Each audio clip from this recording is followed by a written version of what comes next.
And you're now listening to Talking Famous.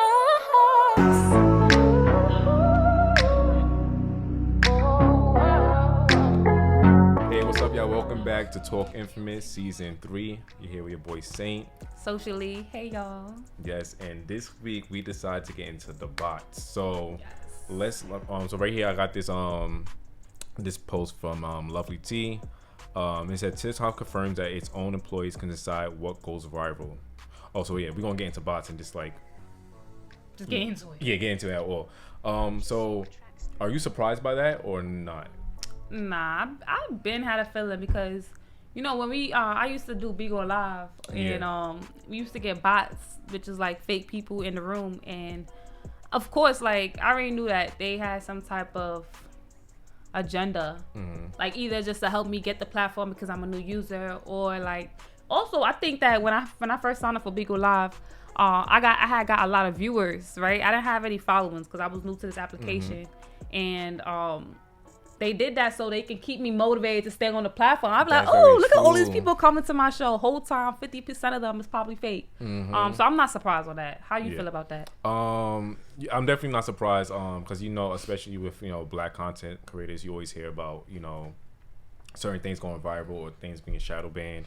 And like even my experience with like TikTok, because I literally got like the live feature like a month ago, and even with that, I got like banned like within like five times just by going live and then not doing anything.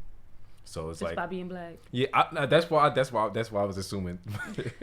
But it's not really surprising. I think I feel like they get to pick and choose what they want to go viral. I don't think that's surprising. But for me, like I think my biggest thing is like we said, like the bots, like that right there is like the most annoying thing, especially not only on TikTok but also on Instagram. Yeah. Like I feel like it's becoming more obsessive than ever. For real. Yeah, like I feel like I get like about 5 different like notifications from bots every single day. You know what's funny? I used to think that when I had Snapchat back in the days, I used to think they was bots. Cause you ever get them people, them Snapchat accounts that it'll have like a whole bunch of hearts and flowers, and then it'd be some like now or back then? No, back then it'd be some explicit talking about, hey, follow me or snap me back. They was doing that back then. Snap. Yeah, I had to like delete all of them. Damn. But I thought they was bots. Who knows? They could be real.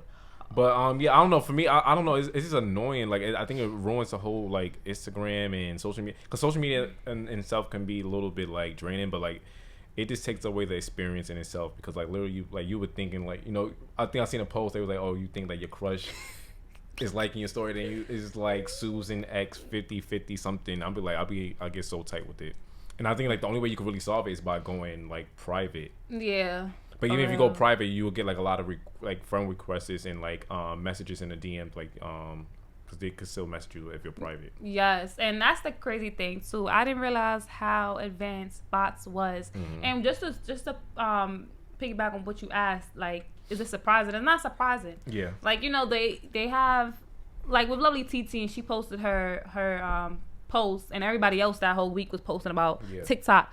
That information been out there more than 2 years ago, because we talked about how freaking if you go to China, they seen something else different than what we see in the U.S. So you already know the people that have the owners or the people that work in the company have the ability to dictate what you see and what goes viral, obviously, because they want to curate this type of image for the user.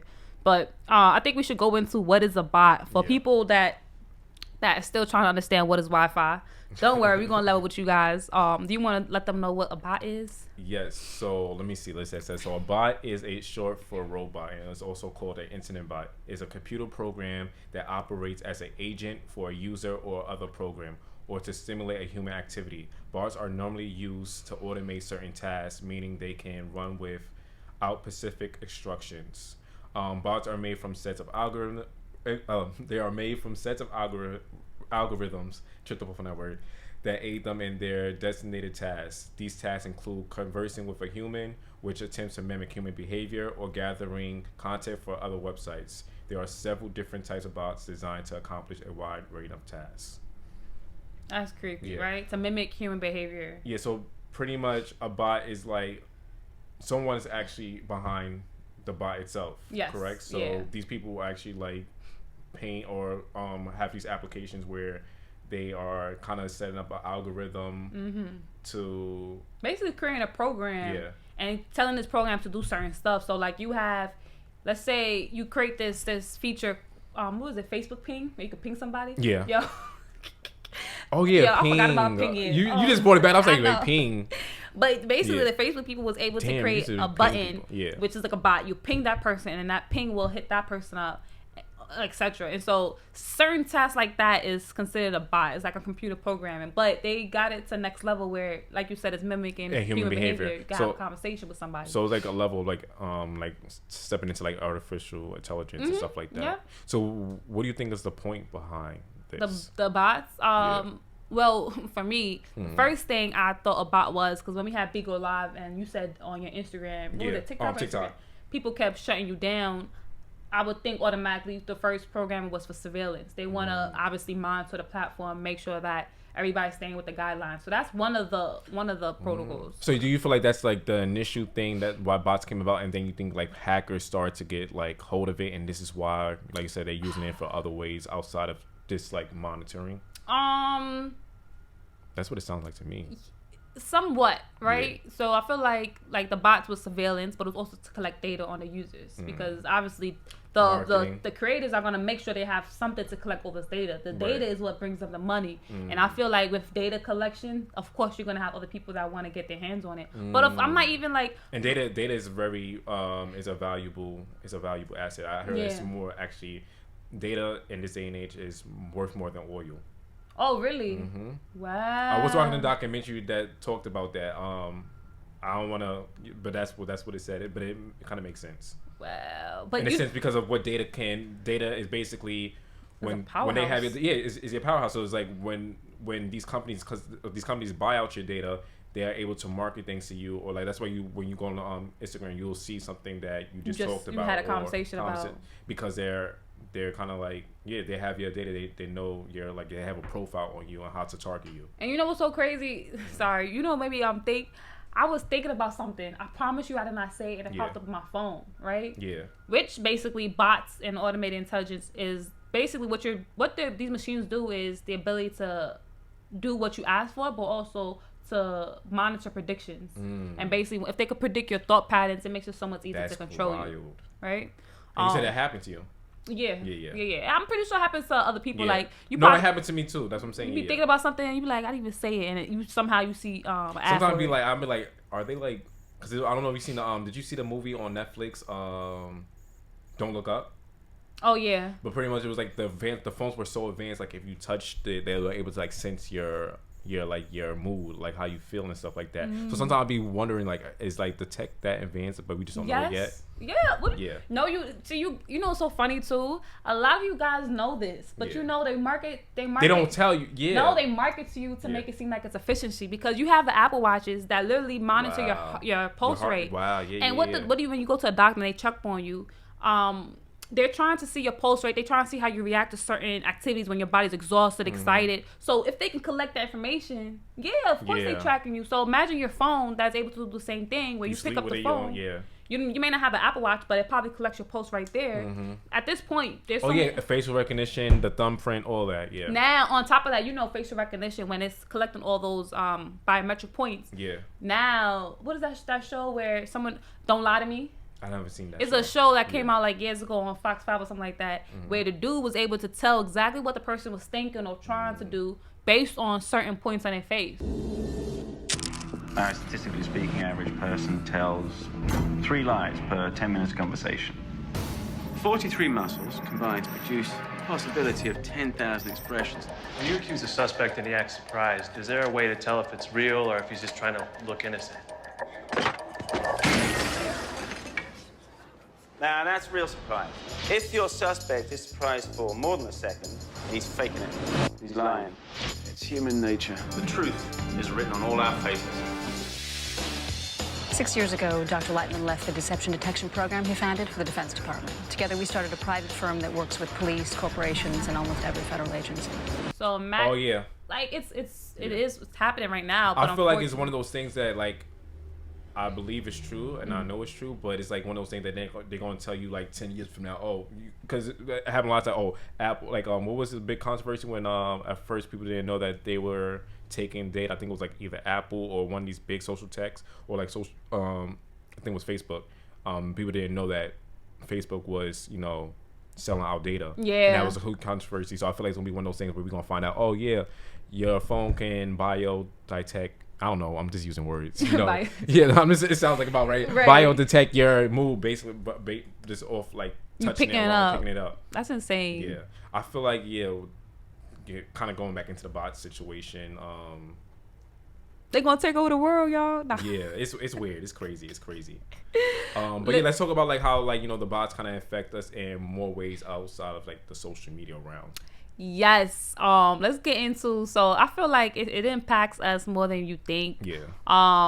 Let's start bigger, and then we'll connect to you guys. So like politically, all right. So in 2019, right, they found that it was 36% of bots was on social media. So that means 36% of the users that you interacted with or that you've seen on social media was actually fake, right? Now, what's the point of bots? Now, bots have been used to also spread headlines, have been used for political campaigns to basically send mass messaging out to many platforms, right? So now if they have the ability to send out mass messaging on political platforms and social media platforms, they have the ability to sway an agenda and also to curate a perception. So if you have a lot of people thinking, oh, this person is bad, and you going through the comments, like you said, and you're not thinking nothing of it, oh, like this person saying this, I hate this person, and you constantly seeing the same thing. Because it's kind of like group thought. Like, especially in this day and age with social media, you have to be very strong-willed because we spend so much time on our phones, and it's a huge part of our lives. Well, we make it a huge part of our lives, to the point where you can become. I don't think people like to admit, but your thoughts can be influenced. Yes. By the things like you said, you could be watching a YouTube channel on base off. I don't know. We also like Kanye West, someone like Kanye West, right? Yeah. Or like Donald Trump, or those people who are big in the media who always causing an uproar, and you'll think one thing, and then you go to the comment section, and then you think you're getting perspective, but like you said, it could be a whole bunch of. It could be one bot user who's automating 20 different accounts, and they're swaying it to an opinion that kind of suits that's favoring Donald Trump. Yeah. To the point and to the point where you're getting normal people to be like, oh yeah, this makes sense because everybody's believing it has to be true. Right. Now you basically swaying elections to a certain extent, and that's why there was so many there was so like uproar when it came to, I think, what was it, Twitter and Brexit, because they felt like it was a lot of stuff that was being it was a lot of propaganda on social media due to the bots. Yeah. Now there was one situation during the 2016 UK Brexit referendum. It was found that political bots played a small but strategic role in shaping Twitter conversations. The family of hashtags associated with the argument for leaving the EU dominated, which, while less than 1% of sampled across, generated almost a third of all the messages. So basically, they're saying like, it's crazy that the fact that a Twitter conversation, you hear think, oh, this is Black Twitter, oh, this is Twitter news, this is real. But the whole time, it's just a whole bunch of machines having conversations with themselves. And now, from a person, people are coming into the forum thinking it's a real conversation. A real conversation. But it's literally one person who's controlling 20 different accounts, right? And a lot of people, like I said, going back to like the thing about influence, I was watching a documentary. I forgot what it's called, but in the documentary, it just shows you how people can get influenced, not even outside of social media, but like people who are, let's use an example for like cults. There's a lot of people who are naive, whether it's because of them growing up in a small town. A lot of times the bots can affect people who are older in age, who aren't really so versed into like social media and what's going on, who are aware. So they're more naive. Yeah. And when it comes to like the political forum, when it comes to like a lot of older people and older generation, people who are actually voting and stuff like that, that's how we have that big controversy with Trump, because a lot of people who are older, they're feeding into agendas and stories and going into forums that they feel like, okay, this is like a legitimate, factual, Young people too is probably the most naive, I would say. Yeah, it's young people too. There's no age limit against it. But yeah, you're right. You're definitely right about that. Yeah, so, like people could just really just get influenced easily based on the mass perception. About mass perception. That's what why it is. it's like social media. The internet is so powerful. Mm-hmm. You could think like in real life it could be a whole bunch of people that hate you. Right. And on social media you have 200 people talking about, oh, we love this person, but 200 people could be all fake. Mm-hmm. So there was one other incident, right?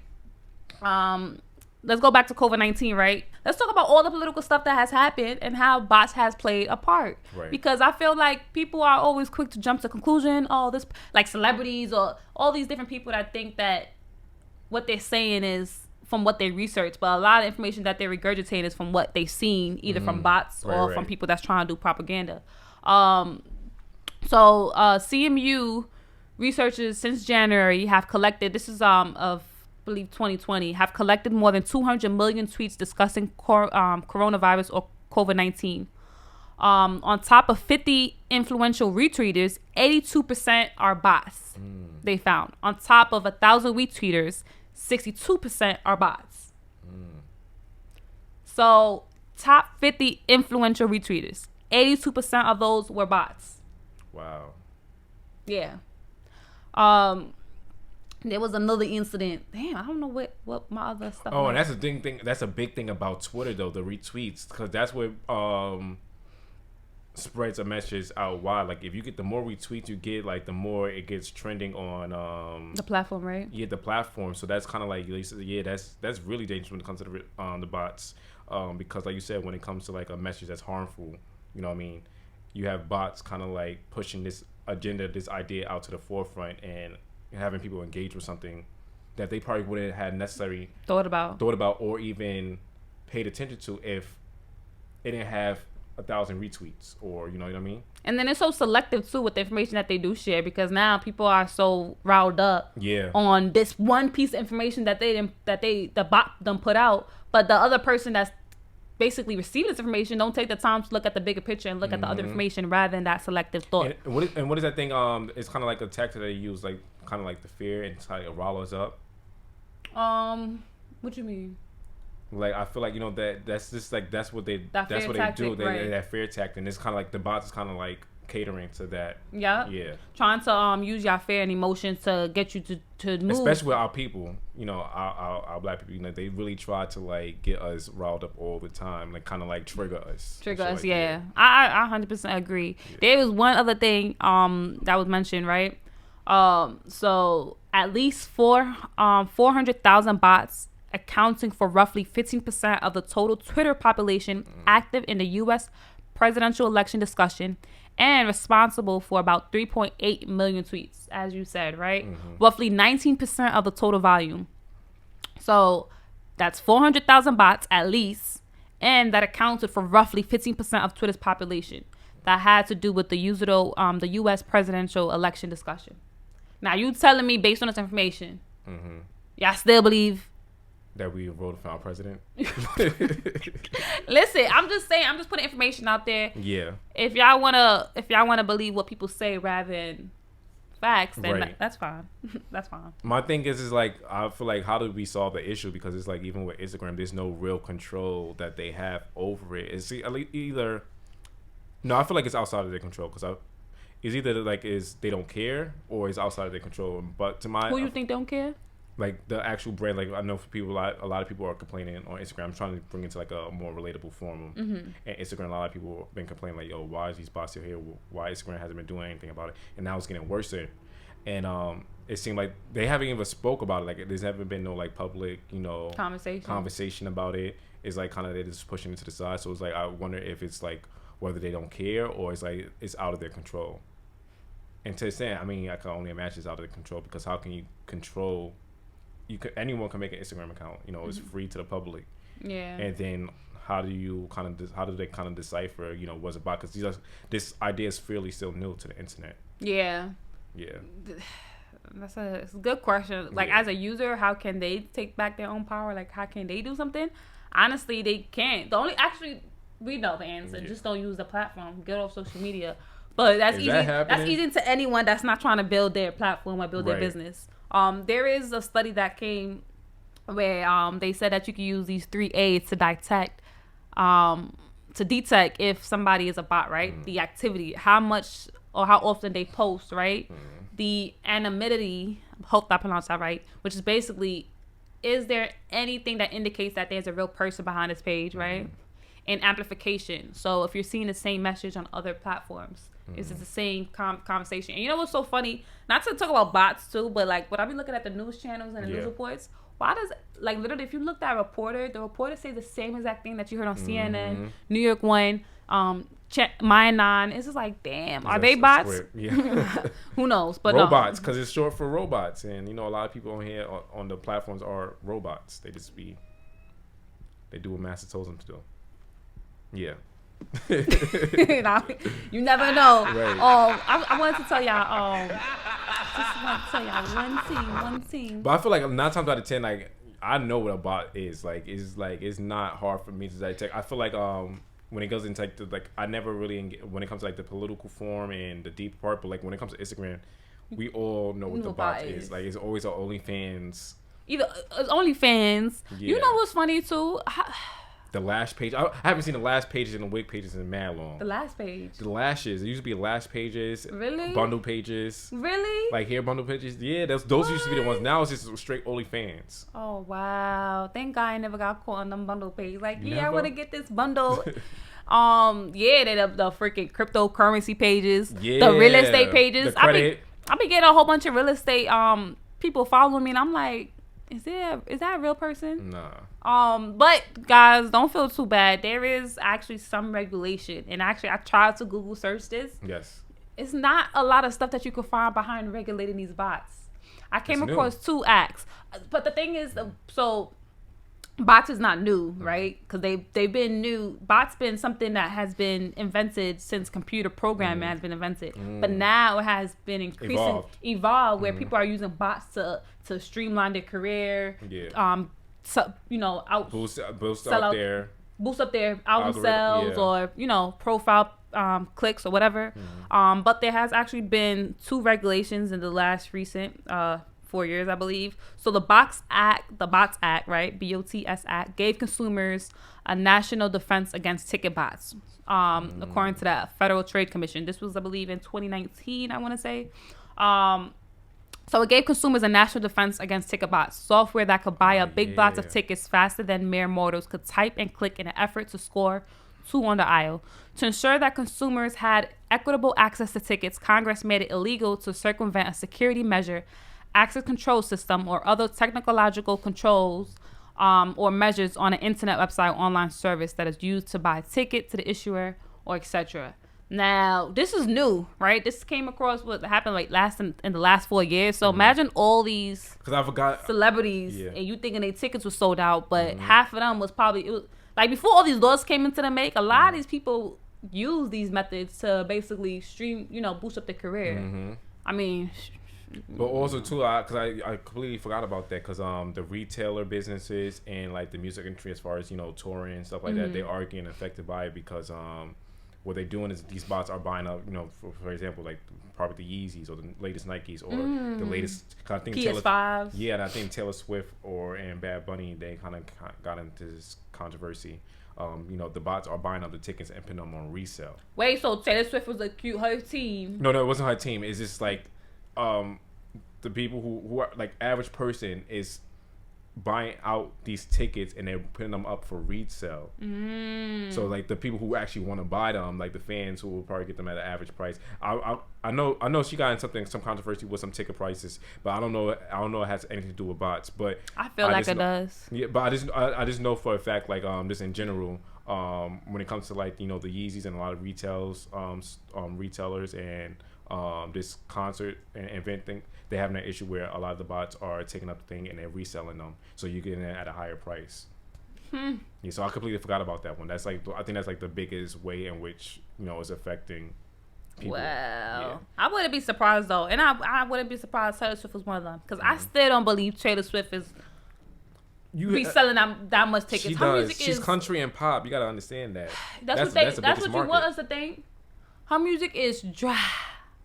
I said it. I done said it. No, she has some nice songs. She does, especially early on. You know, she had some shit. She had shit. But at the end of the day, ultimately, it's like I said, she's in a country and pop category, and the country and pop fans don't play, especially the white country and pop.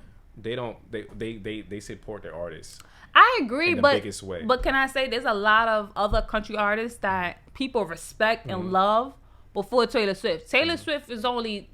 I just want to say I think it's bots. She has a young crowd, but there's a lot of other country music that like what Lady Antebellum or all those other old school country artists. I feel like they still sell, but they just don't. It's just like Taylor Swift is more of like a pop, which there's always a controversy around her because so that's why you see her more visibly. But I feel like all those country artists, they probably sell just as much, but country artists are always to the back that you don't really know that many. You know of them, but like as far as like pop country artists, there's only a few they can name, like Taylor Swift or Shania Twain. What's the other name? Lady Antebellum. They had that one era because they had that one song. Not that one song. They had that one song, but that song took them. They still. I'm sure they still sell to this day and they get tickets, but they don't. They never really had a huge pop mainstream song outside of that. That's true. Taylor Swift has always been consistent with providing that, so that's why you always see. But then also you can really see it, like her tickets actually do sell. You may not like her, but according to the bots. To the bots.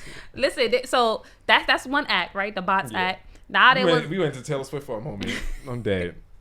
Listen, there was another act. The Online Transparency Act, right, which prohibits online bots from hiding their identities in order to appear as a human user. This human-like persona is used to deceive California residents about matters involving sales and political elections. This law recently became active on July 1st, 2019. I believe it's only for the state of California. Now, basically, it should be unlawful for any person to use a bot to communicate or interact with another person in California online, with the intent to mislead the other person about this. Its artificial identity for the purpose of knowingly deceiving the person about the content of the communication in order to incentivize a purchase or sale of good. I just want to add, or an agenda. Yeah, so a person using a bot shall not be liable under this section if the person discloses that it is a bot. Child. I feel like they need to make this in all states. Yeah, I just feel like this is a huge issue. I feel like government is always so behind when it comes to tech. Like I believe they said there's no department like that really is. Like there's not like there's like a Department of Treasury, different departments, but there's no real department of like tech and science and within the government. And this is why it's always behind when it comes to relegating and I feel like technology is always surpassing the government in that way. But I think it's not always necessarily a bad thing, because I think, issues like this kind of helps when it comes to like creating a new system and just like a new way of living in general. Okay. Because it shows like how technology can I think it shows like how much control the government doesn't really have.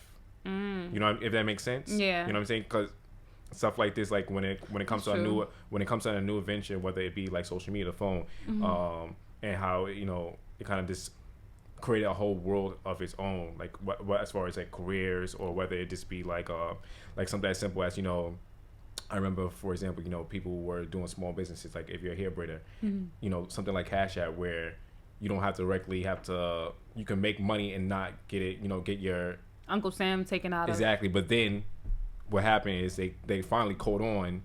And they started putting in new laws to try to tax the Cash App and the Zelles. But that's what I'm saying. It always breaks that middleman. That's what it is. That's a good point. I didn't think of it that way. Yeah. You can see the government has little to lack of control over technological development. Yeah. Now, I know that they do have organization that does its purpose is to make sure that certain companies like Google don't monopolize the entire technology, because if you have one technological company that's monopolizing, then it's not basically become the government. They're the government at that point. That, and also it doesn't allow other scientists and other advancements to happen, because now if you're basically taking over the market, it's not going to foster more growth. And so that's the only organization that I don't even know the name of the organization that basically stops that. I feel like that's the reason why. I feel like I don't feel like that's the real reason why. because certain brands like Google or like Apple, they are very big on innovation and.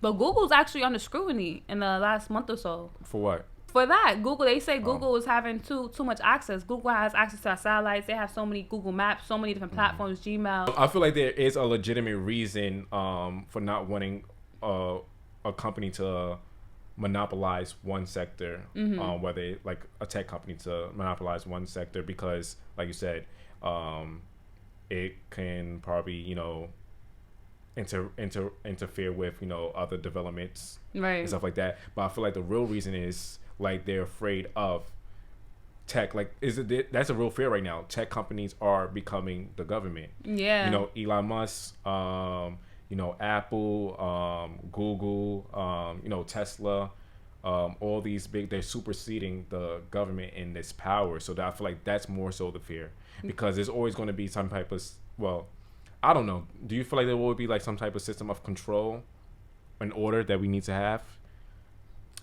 Historically, that we need to have, or you that we need to have that, and that is always just going to be that way, like control and order, which is kind of considered the government. Do I feel like control and order always going to be necessary for America? Not even America, just like in the world, because there's different parts of governments and stuff like that. Somebody has to control something. Yeah, there has to be laws and stuff that's in place, but so if that's true, I feel like I think the government in itself, the traditional government in itself, is just fearful of the fact that the tech world is going to be that new evolution of control and order. Well, I think that it is. That's literally that's what the government is working towards. Why do you think that so many political campaigns can be swayed just on a social media platform? You said the government is privatizing the social media platforms, correct? Yeah, I think so, because not directly. What I say is that a lot of the government and the lobbyists, they have ties with a lot of these social media heads, these big influencers like Mark Zuckerberg, Elon Musk, and if you buy your view, you buy a click, you buy the vote. Allowing someone to collect data from 87 million people did not reflect well upon Facebook. And then there is another layer to this, making it even potentially more significant. Once Kogan had all of that data, he sold it to a company called Cambridge Analytica, who could easily take over this whole video, but I'm going to keep it short and say that they've been known to use data like that to target voters with the intention of influencing elections. And in violation of our policies and in violation of people's expectations, sold it to a third-party firm, to Cambridge Analytica in this case. Now, from this point, it gets touchy because everything becomes very political and debated, so I encourage everyone to look further into it and form your own conclusion. So it's so much easier to dictate that, and then once slowly as social media, you have the metaverse, all these different platforms that is moving onto a digital base, it's going to be so much easier to not rely on the government, because when there's government, it just makes it a little bit in a democracy at that.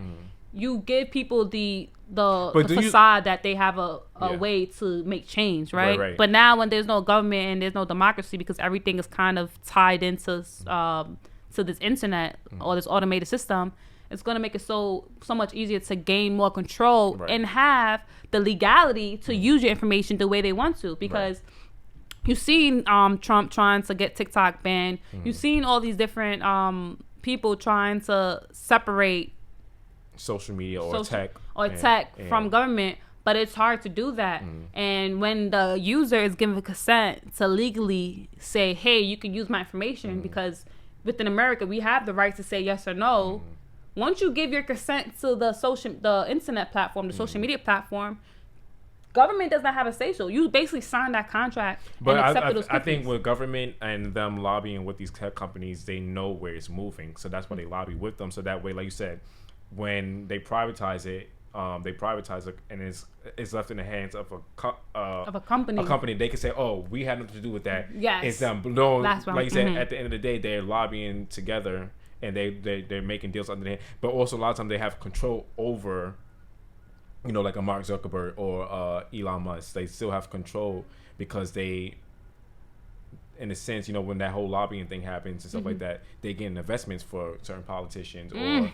You know what I'm saying? You're making me think of that movie. I feel like it's just like them just trying to they see where the tech industry is going, so they're trying to fight their fight and trying to control it and trying to like, you know, still have a fight into like the new form of where government's going. Yes, and I don't necessarily think that the them doing that is something that's going to benefit us. They're still doing it on their agenda. Yeah. It's just that now they're finding another person to do their dealings with. And it reminded me of a movie called Fahrenheit 451. It was actually a book. But if you guys don't want to read the book, it's on HBO with that fine boy. The dude from Wakanda. The main character? The one that dated Lori Harvey. I'm sorry to say that, y'all. Oh, damn, not Idris Elba. But his name is Idris, right? Hell no. Damn. Anyway, y'all know who I'm talking about. He was in Fahrenheit 451. And basically, it was about government literally made it illegal for you to have books, content, everything was either spoken to you, said to you visually on a screen, but you didn't have the ability to have the books. And it came to that point because obviously government and these private companies, these social media platforms work together to make that possible. We're not far from that. So yeah. No, listen. We're gonna fight the good fight. Yeah. You don't sound hopeful. No, you know what it is. I'm hopeful. I'm hopeful on the people that I surround myself with and like-minded individuals. But like the mass that is easily influenced and naive. Unfortunately, you can't save everybody. You can't. And all you can do is worry about yourself. I'm not yourself, but like you said, like the people in your immediate circle, and that's the best thing you could do. Control that. Yes. And not trying to control the whole entire world, because you will drive yourself crazy trying to solve everyone's issues. And this is only one level of the plane, you know. I just want to say one thing right now, that because we're talking about who controls what. I think we started off the episode how TikTok people can control what people see and on what goes viral. Yeah. Just to go back on that, there is actually some platforms. I think Kanye West even talked about an application that it's unbiased. So you can download the app, you can post whatever you want. It's basically a free speech app. There's also Instagram profiles that I came across, and I wish I could find the name of it. Kanye West promoted that? Yeah, I think he mentioned it. Okay, but there was another social media Instagram page where you can actually get trending information that's unbiased. Yeah. Because the news reporters are supposed to be unbiased, like 20 years ago allegedly. But now every news person is telling a story in a way that is digestible in the way that they want somebody to perceive the information. But there is platforms and applications that are being created to make sure that all information is fair, natural, and genuine, and it's not fake. Because that's the issue. I think everything is artificial now, even bots, even people that you're following, even people that jump into your life. So it's a little bit oversaturated, and it is becoming a problem. Right. So, but you know, we don't have all the answers, but we started the conversation, and we hope that you guys are able to enter into the conversation. You know, like we said, this is not a dialogue; it's a conversation. So, like, let us know what you think, what you learned, and yeah, let's keep the conversation going. Anything you gotta say? No, but those two regulations I said, I just want to leave y'all with hope. There's obviously regulations in place, but if you want to be a part of when those regulations are being voted in or etc., you guys need to stay up to date on what's going on around you. But other than that, have hope and keep faith. Stay tuned, y'all. All right, peace. Be sure to follow, like, and subscribe, and we see you guys next time.